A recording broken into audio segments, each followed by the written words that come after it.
우리 이 시간 옆 사람들과 함께 인사하도록 하겠습니다. 주님의 이름으로 축복합니다. 네, 이번엔 이렇게 인사하겠습니다. 주님의 인도하심이 함께 하시기를 바랍니다.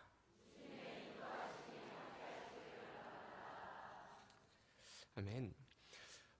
김기성 목사님의 글 중에 이런 글이 있었습니다. 여행자는 요구하고 순례자는 감사한다라는 라틴어가 있습니다. 인생을 여행이라고 생각하는 사람들은 어떤 사람들일까요? 자신은 값을 지불했기 때문에 자기가 값을 치른 것에 대우를 받아야 한다라고 생각하는 사람입니다. 그러나 그 사람들은 만족할 줄 몰라 합니다. 그 어떤 것도 자기의 기대치만큼 못 미치기 때문입니다. 반대로 순례자는 그 길 위에서 만나는 모든 일에 감사합니다라고 고백하는 사람입니다. 때론 시련과 아픔도 있을 수 있지만 그것이 우리의 중심이신 하나님께로 이끌어주는 계기가 되기 때문입니다. 라는 글이었습니다. 오늘 이 말씀을 통해서도 우리 성도님들께서 순례자의 삶을 살아가는 여러분들이 되길 소망합니다. 오늘 말씀의 첫 내용은 이렇게 시작되어지고 있습니다. 본문 예레미야서 29장 15절 말씀입니다. 너희가 말하기를 여호와께서 우리를 위하여 바벨론에서 선지자를 일으키셨느니라. 대개 성경 말씀에서 보면 이 선지자라고 하는 사람들은 하나님의 편에 서서 하나님의 말씀을 전하는 굉장히 긍정적인 사람들입니다. 그러나 여기서 사용된 선지자의 주체를 다시 한번 보겠습니다. 하나님께서 직접 이러한 선지자를 일으켜셨다가 아니라 너희가 말하기를 여호와께서는 우리를 위하여 바벨론에서 선지자를 일으키실 것이다 라는 인간적인 자신들의 생각에서 하나님께서 우리를 건질 것이라는 생각을 나타내고 있습니다. 이처럼 왜 이러한 고백을 하고 있냐면 당시에 이 남유다는 바벨론으로 포로로 붙잡혀간 사람들이 있었습니다. 이 바벨론에 사로잡혀간 남유다 백성들의 이 생각 속에는 아마 이런 생각을 갖고 있었을 겁니다. 하나님이시라면 자신들을 위해 분명히 이곳 바벨론에 선지자를 일으키셔서 자기를 건져내고 회복시킬 것이다 라고 믿었을 것입니다. 그리고 이러한 생각에 빠질 수밖에 없었던 것은 그들이 귀에 듣기 좋은 거짓 메시지를 전하는 이 거짓 선지자들을 또 한몫했습니다. 이러한 거짓 선지자들의 메시지는 어려움과 역경, 이 두려움과 괴로움 가운데 있는 이 남유다 사람들에게는 한 줄기 빛과 같은 이야기였을 겁니다. 그리고 그의 말로 인해서 많은 위로를 받고 언젠가는 우리가 바벨론에서 금방 벗어날 것이라는 희망 속에 살아갔을 겁니다.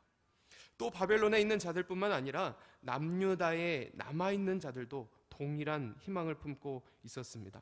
오늘 본 말씀 예레미야서 29장 16절 말씀에 이렇게 이야기하고 있습니다. 다윗의 왕자에 앉은 왕과 이 성에 사는 모든 백성 곧 너희와 함께 포로되어 가지 아니한 너희 형제에게 여호와께서 이와 같이 말씀하셨느니라. 여기서요, 이 다윗의 왕자에 앉은 왕이라는 것은 그러니까 남유다의 왕이었던 다윗의 왕의 왕자, 그러니까 지금 현재의 왕 시드기야 왕을 가리킵니다. 또 이 성에서 사는 모든 백성 곧 너희와 함께 포로되지 아니한 사람들, 이러한 사람들은 바벨론에 끌어가지 않고 남유다에 남아있는 사람들을 이야기합니다. 이 사람들이 어떤 사람들이었는지 더 명확하게는요, 열왕기하 24장 14절 말씀에 이렇게 적혀 있습니다. 저가 또 예루살렘의 모든 백성과 모든 방백과 모든 용사 합 1만 명과 모든 공장과 대장장이를 사로잡아가매 비천한 자 외에는 그 땅에 남은 자가 없었더라. 지금 남유다라는 나라가요, 존립할 수 없는 굉장히 위험한 상황에 처해 있습니다. 남아있는 자들이라고는요, 이 비천한 자들, 그러니까 그들이 바벨론 사람들이 판단하기에도 별로 쓸모가 없는 사람들만 남겨둔, 그러한 사람들만 이 남유다에 남겨두었다는 것입니다. 그들은 여러 가지 이유로 바벨론에 끌려가지 않았지만요, 그곳에 남아있어도 남아있는 것이 아니었습니다. 왜냐하면 그들만으로는 이 나라를 지킬 수 없는, 아주 힘이 없는 사람들이었기 때문이죠. 만약 성도님들께서 이러한 상황 가운데 처해 있다면, 여러분들은 만약에 하나님께 기도한다면 어떻게 기도하시겠습니까? 이렇게 기도할 것입니다.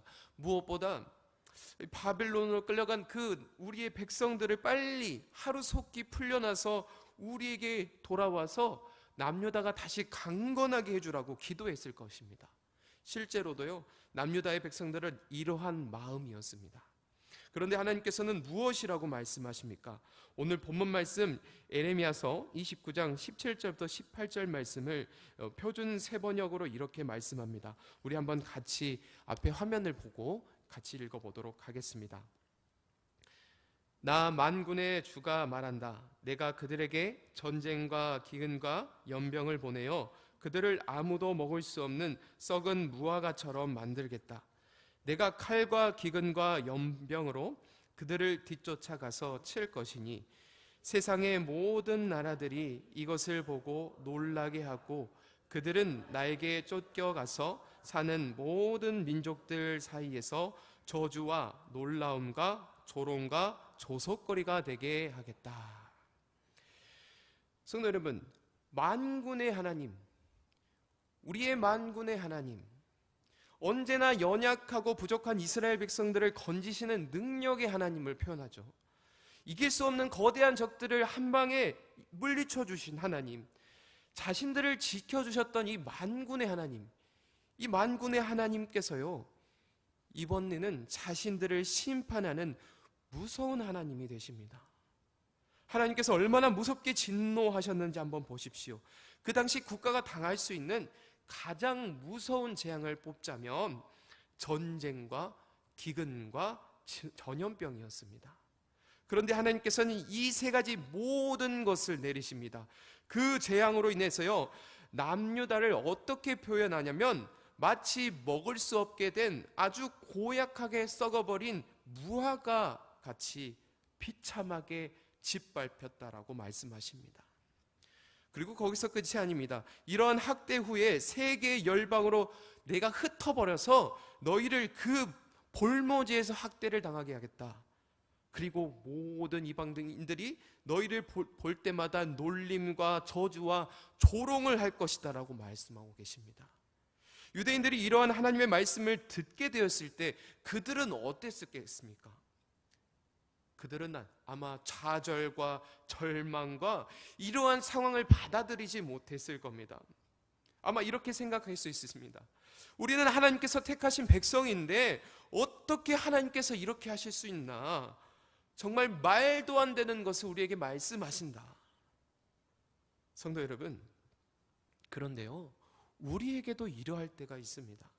삶을 살아가다 보면요, 기쁜 일도 있고 감사한 일도 있지만 때로는 우리가 견디기 힘든 환난과 역경이 찾아올 때가 있습니다. 그리고 아마 지금의 삶 가운데서도 그러한 삶을 살아가고 계시는 분들도 있을 것입니다. 그렇다면 성도님들, 우리는 하나님께 어떻게 기도합니까? 아마 이렇게 기도할 것입니다. 하나님, 제발 이 고난을 저에게서 빨리 지나가게 해주십시오. 하나님, 왜 저에게 이런 고난을 주십니까? 하나님의 뜻이 아닌 것을 저는 알고 있습니다. 모두 내게서 사라지게 해주십시오. 하나님께서는요, 우리가 가지고 있는, 우리가 겪고 있는 고난과 환난이 쉽게 지나가게도 하실 수 있는 분이십니다. 그런데요, 때론 이 고난과 환난이 오래 지속될 때가 있습니다. 이처럼 환난이 오래 지속되게 되면요, 우리는 우리 마음에 이런 생각이 들어오게 됩니다. 내가 이렇게 기도했는데도 하나님께서 내 기도를 안 들어주시면, 하나님께서는 정말 살아계시는 것일까? 하나님께서는 정말 선하신 분일까? 이런 의구심이 들게 됩니다. 그러나 성도 여러분, 우리가 잘되고 평안한 것도 하나님의 뜻이지만요, 고난과 환난을 허락해 하시는 분도 하나님이십니다. 그렇다면 하나님께서는 어째서 이런 환난과 고난을 우리가 쉽게 지나가지 않고 우리가 경험하게끔 만드시는 것일까요? 우리가 생각할 때는요, 이 고난과 환난이요, 아무 필요 없는 고통뿐이라고 생각합니다. 그런데요, 이러한 고난이 우리에게 유익이 될 때가 있습니다. 사람은 어떤 기억을 할 때 가장 기억을 많이 할까요? 그것은요, 좋은 일을 경험할 때보다 가장 최악이었던 일을 사람은 가장 깊이 생각합니다. 그래서 남자분들께서는 군대 이야기를 끊이지 않고 하고, 여성분들께서는 아이를 낳는 일에 대해서 끊임없이 이야기합니다. 우리가 아이를 키워볼 때요, 아이가 잘못했을 때 훈계를 하지 않으면 커서 죄를 짓는 것, 내가 죄를 짓고 있는 건지 아닌지 모르고 살아가게 됩니다. 이처럼 우리가 삶을 살아가면서 고난은요, 때로 하나님의 말씀, 그러니까 하나님과 가까워지는 아주 큰 매개체가 될 수 있습니다. 저는 이전에 어떤 집사님 부부를 신방한 적이 있습니다.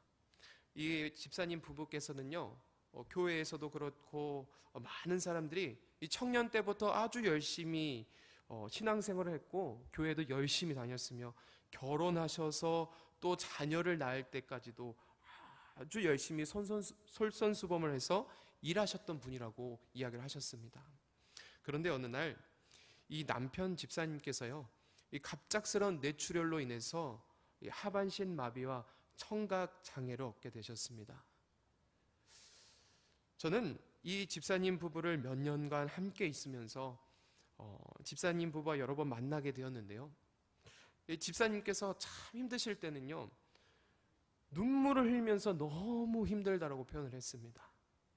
또 때로는 너무 괴롭고 이 상황이 이루어질지 않을 것을 안다라는 것을 느끼는 것처럼 힘들어 하셨죠. 그러나요, 집사님께서 언제나 제게 마지막으로 하셨던 말씀은 하나님께 그럼에도 불구하고 감사합니다라는 깊은 눈물의 고백이셨습니다. 저는 지금까지도 하나님께 감사합니다라는 표현하는 그 어떤 사람들보다요, 이 집사님의 감사의 표현을 넘어서는 사람을 보지 못했습니다.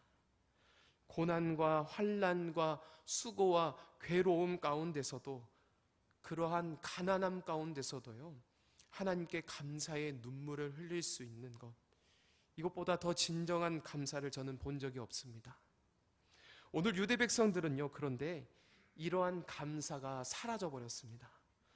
호의가 대속되면 권리인 줄 아는 유대 백성들은요, 감사한 하나님을 잊어버렸습니다. 그럼에도 불구하고 하나님께서는 그들을 위해서 포기하지 않으시고 말씀하셨습니다. 오늘 말씀 예레미야서 29장 19절부터 23절 말씀에 이렇게 말씀하십니다. 여호와의 말씀이니라. 너희들이 내 말을 듣지 않았기 때문이니라. 내가 내 종 선지자들을 너희에게 꾸준히 보냈으나 너희는 그들의 말을 듣지 않았느니라. 여호와의 말씀이니라. 그런즉 내가 예루살렘에서 바벨론으로 보낸 너희 모든 포로여, 여호와의 말씀을 들을지니라.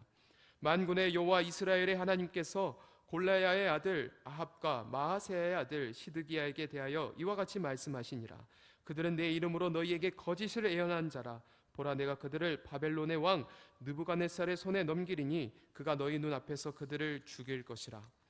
바벨론에 있는 유다의 모든 포로가 그들을 저주거리로 삼아서 이르기를 여호와께서 너를 바벨론 왕이 불살라 죽인 시드기야와 아합 같게 하시기를 원하노라 하리니, 이는 그들이 이스라엘 중에서 어리석게 행하여 그 이웃의 아내와 간음하며 내가 그들에게 명령하지 아니한 거짓을 내 이름으로 말함이라.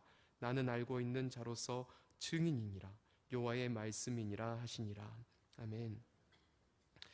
이 말씀을 보면요, 사실 하나님께서는 처음부터 이러한 가혹한 징벌을 내리려고 하시렸던 것이 아닙니다. 이 선지자들을 계속 보내셔서 그들을 깨닫게 하려고 부단히도 노력하셨습니다. 왜냐하면 하나님께서는 자신의 백성, 당신이 선택한 백성을 통하셔서 이 선한 뜻을 이루고자 하셨기 때문입니다. 그러나 이 선하신 뜻은 이 준비되지 않은 백성들로 인해 이루어지지 않았습니다. 우리도 생각해 보면요, 그러한 사람들이 있어요. 경청하지 않고 순종하지 않는 사람은요, 어떤 일을 달성하는데 방해만 될 뿐입니다. 일을 하기 위해서 함께 협력하는 일을 할 때 보면요, 그러한 사람들 때문에 앞으로 나아가지 못하고 그 한 사람의 고집으로 인해서 중요한 일을 그르쳐버리게 됩니다. 이 경청하지 않고 순종하지 않던 이 이스라엘 백성들로 인해서 하나님의 선하신 뜻이 이루어지지 않았던 것이죠. 그렇게 하나님께서는요, 당신의 백성들이 포로가 되고 징벌을 당할지라도 변화되길 원하셨습니다. 이러한 하나님의 말씀을 아는지 모르는지 이 환난과 고통 속에서도요, 그들은 하나님의 말씀에 귀를 기울이지 않았습니다. 자신들에게 듣기 좋은 소리만 하는 거짓 선지자의 말에 집중합니다. 오늘 본문 예레미야서 29장 24절부터 29절 말씀입니다. 너는 느헬람 사람 스마야에게 이같이 말하여 이르라. 만군의 여호와 이스라엘 하나님께서 이와 같이 말씀하여 이르시되 내가 내 이름으로 예루살렘에 있는 모든 백성과 제사장 마아세야의 아들 스바냐와 모든 제사장에게 글을 보내 이르기를 여호와께서 너를 제사장 여호야다를 대신하여 제사장을 삼아 여호와의 성전 감독자로 세우심은 모든 미친 자와 선지자 노릇을 하는 자들을 목에 씌우는 나무 고랑과 목에 씌우는 새 고랑을 채우게 하시면을 이제 내가 어찌하여 너희 중에 선지자 노릇을 하는 아나돗 사람 에레미야를 책망하지 아니하느냐. 그가 바벨론에 있는 우리에게 편지하기를 오래 지내야 하리니 너희는 집을 짓고 살며 밭을 일구고 그 열매를 먹으라 하셨다 하니라. 제사장 스바냐가 스마야의 글을 선지자 에레미야에게 읽어서 들려줄 때에,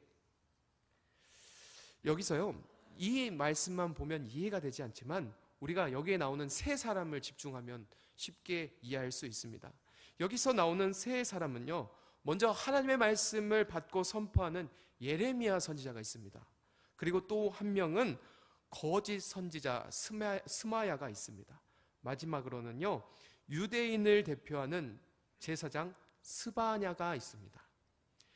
하나님께서는 예레미야 선지자에게 말씀을 주시며 이 스마야에게 이곳 바벨론에서 오랜 세월을 보내야 하니 그곳에 잘 정착하고 잘 적응해서 살아가라고 말씀하셨습니다.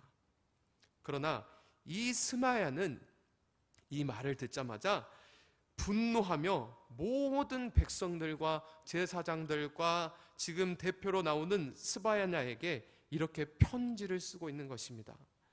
죄송합니다. 말씀에는 있는 이 거친 표현을 그대로 쓰겠습니다. 이 미친 사람 에레미야를 쇠고랑을 채워 잡아두지 않고 왜 저런 헛소리를 하며 날뛰게 만들고 있습니까? 왜 그를 책망조차 하지 않고 내버려 두고 있습니까? 이 편지를 받은 유대인 대표 제사장 스바냐는요, 그 편지의 내용을 그대로 에레미야에게 들려주고 있습니다. 이렇게 했다라는 것은 이 유대인의 대표, 그러니까 유대인의 모든 사람의 뜻이 이 스마야, 그러니까 어떻게 이 바벨론에서 정착해서 살아야 하냐, 우리는 그것을 받아들일 수 없다, 이 말을 지지하면서 따른다는 의미입니다. 이런 스마야에게 주시는 하나님의 말씀이 있습니다. 오늘 본문 예레미야서 29장 32절 말씀입니다. 우리 함께 읽어보도록 하겠습니다. 그러므로 여호와께서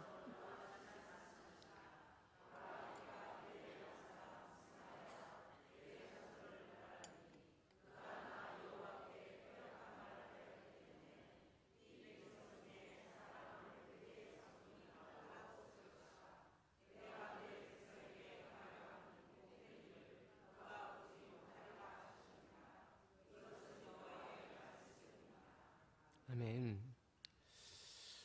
오늘 자신의 생각과 이성적인 판단으로 사람들이 듣기 좋은 말로 포장을 했던 이 거짓 선지자 스마야는 결국 하나님의 심판을 받게 되었습니다. 성도 여러분, 우리도 우리의 삶이 원하는 뜻대로 모든 것이 행복하고 즐겁고 평안하고 넉넉하게 이루어지길 원하며 살아갑니다. 이것은 누구나 가지고 싶어하는 삶이죠. 그렇게 우리는 고통과 고난이 찾아오면 이러한 상황이 빨리 지나가길 원합니다. 제발 빨리 끝내게 해주시라고 하나님께 기도하죠. 그러면서도 정작 하나님을 의지하지 못하고 이 고통이 계속되고 지속되다 보면 이러한 암울한 상황 가운데 우리는 다른 것을 의지하기 시작합니다. 그것에서 마음의 족함을 찾게 되고 그곳에서 우리의 이 고난과 아픔을 잊어보려고 합니다. 하지만 그것은 잊을 수 없죠. 회복되지 않는 현실을 다시 마주하게 됩니다. 오늘 하나님께서 말씀하시는 말씀은요, 때로 하나님께서는 우리가 당하는 고난을 우리가 직접 직면하기를 원하신다라는 사실입니다. 예수님께서도요, 십자가의 고난을 당하면서 너희도 자기 십자가를 지라라고 말씀하셨습니다. 여러분, 예수님의 십자가를 여러분들은 이해하실 수 있겠습니까? 이러한 아픔과 고통을, 이러한 괴로움과 역경과 환난을 경험해 보지 못하면 저는 진정한 예수님의 십자가를 이해할 수 없다라고 생각합니다. 과연 이러한 고통 없이 이 고난과 환난의 그 무거운 상처의 경험을 하지 않고 어떻게 나를 사랑하셔서 그 모든 물과 피를 쏟으신 하나님의 그 예수님의 사랑을 느낄 수 있겠습니까? 우리는요, 고난과 역경을 통해서 아픔이라는 것을 경험하게 되지만 그 아픔을 견디며 주님을 바라보며 찾을 때 우리는 예수님의 사랑을 이해할 수 있게 되는 것입니다. 저는 이를 고난이 우리 몸에 예수 그리스도의 보혈을 새겨가는 것이다 라고 이전에 말씀드린 적이 있습니다. 그렇게 본다면 성도 여러분, 조심스럽지만 고난의 상황이 꼭 피해야 할 상황이 아닌 이 고난을 직면하면서 하나님을 간절히 구해야 된다라고 생각합니다. 오늘 본문 예레미야서 29장 32절 하반절 말씀에는요, 이런 말씀이 있습니다. 내가 내 백성에게 행하려 하는 것은 복된 일이다. 이러한 환난과 역경과 상황 가운데서도 이것을 지나가게 함으로써 너에게 복된 일을 바라게 한다라고 말씀하고 계십니다. 성도 여러분, 하나님은 신실하십니다. 신실하신 하나님께서는요, 우리에게 고난과 역경과 환난을 주기 위해서 일하시는 분이 아니십니다. 그러나요, 이를 통해서 우리를 그리스도인으로서 변화시켜 가십니다.